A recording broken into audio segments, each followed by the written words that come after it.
Well, good evening, friends. Welcome to Friarside Chat. I'm your deep fat friar, Pastor Andrew. You know, friends, it's been an eventful week. With COVID cases on the rise, unease about the election, weird weather events, it's almost impossible to know where to turn. So this week, my producers decided that they would reach out to a preparedness expert, a man who has spent his whole life getting ready for what is to come, or what may not come. His name is Gunner Adam Panic. He says his friends just call him Gun. Gunna Panic, are you there?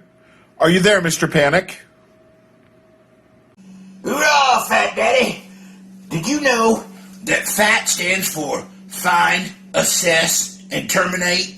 That's the way we handle our enemies around here. Let me tell you something. I am prepared. There's nothing I'm not ready for. It's just like the old hymn says, my hope is built on nothing less than my stockpile and bullet press. Well, actually, Mr. Panic, I believe that the words are, my hope is built on nothing less than Jesus' blood and righteousness. But you seem to have quite the stockpile of food and supplies behind you. Can you tell us a little more about that? That seems like a wise thing to do. Sure shooting. I've got plenty of stuff. I've got enough ramen noodles and canned fruit cocktail I could eat every day till 2095.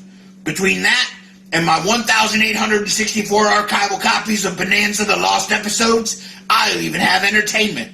I'm ready for anything. Well, being prepared is a great thing. In fact, the Bible tells us that we should consider the ways of the ant, that they store up for winter and are prepared. That's very wise. But even with all of the best supplies, aren't there things that can happen that are outside of our control? Nope. I'm ready for every eventuality. Plague, famine, pandemic, fire, flood, EMP, nuclear war, Cleveland Browns winning the Super Bowl. I am the master of my own destiny. I am the controller of my own fate. I am the one in charge of my future. You know, Gun, the Bible tells us and warns us in Proverbs 19:21 that we can make many plans, but the Lord's purpose will prevail. While I think it's very wise to prepare and have things put back and to be ready, I still think that the best part of preparing is beginning with prayer, asking God what path it is that I should take, because He's actually the one in charge. You know, Friar, you might be onto something.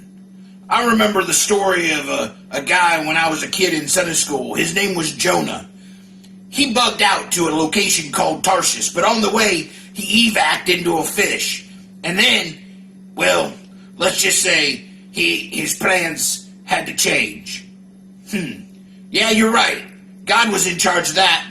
He made his plans prosper, not Jonah's. You know, Gun, that's so true. In so many books of the Bible, we see that there were people who thought they had the perfect plan, that it was all set out. But in the end, God showed them that His plan was perfect after all, because He was the one directing their steps. Hey, Friar, do you think maybe we could team up together and teach some classes? Between your study of the Bible verses and my knowledge of tactical bacon bits, I'm telling you, I think that we could teach some classes where people could be safe eternally, but also prepared for now and prepared to help take care of others. What do you think? That sounds like an excellent plan. What say you and I pray about it together and see where God leads and what He'd like for us to do? Roger that. Well, Friar, I gotta go. My solar batteries are getting low and I gotta switch them over. But I'll call you later on the sat phone. We can talk about and come up with a plan of what maybe God wants us to do. Well, better yet, we can pray about it first, and then we'll go from there. Until then, Friar, I gotta go. Roger, out. I look forward to your call, Gun. Well, friends, there you have it. In these days of uncertainty, being prepared is not a bad thing. But the most important preparation that you and I can do is to begin with prayer, recognizing that God's plan, His perfect plan, is the one we want to follow. He's ultimately the one in charge. So friends, will you join me, your deep fat friar, this week in doing three things? Praying and asking God for the direction, preparing where he calls us to, and then caring for others who are going through difficult times. If together, friends, we would do that, then we would be truly prepared. Thanks so much for joining us again tonight on Friarside Chat. As always, I'm your deep fat friar, Pastor Andrew. Have a good week.